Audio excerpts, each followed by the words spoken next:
తెలంగాణ గౌరవనీయులైన ముఖ్యమంత్రి వర్యులు శ్రీ యనమల రేవంత్ రెడ్డి సార్ గారికి నమస్కారం.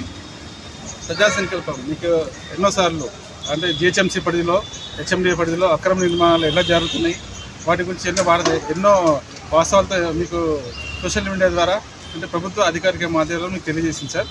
ఆయన కూడా అధికారుల్లో చలనం లేదు.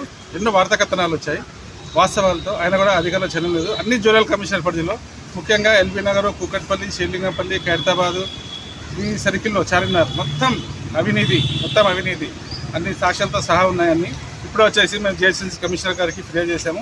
ఇలా వందల సార్లు ఫిర్యాదు చేసినా కూడా అధికారులు చలనం లేదు. మరి అవినీతికి ఎవరు ప్రోత్సహిస్తున్నారు? దయచేసి తక్షణమే మీరు ఈ యొక్క అవినీతి మీద మీరు విచారణ ఆదేశించాలా. అన్ని టౌన్ ప్లానింగ్ ఆఫీసర్లు అందరూ అవినీతికి పాల్పడుతున్నారు. అక్రమణ జోరుగా సాగుతుంది. చట్టాలను ఉల్లంఘించి టీఎంసీ విభాస్ చూడండి. కమిషనర్ గారికి ఎన్నిసార్లు విన్నవించినా కూడా కమిషనర్ గారు మాత్రం నిద్రపోతున్నట్లే ఉన్నారు.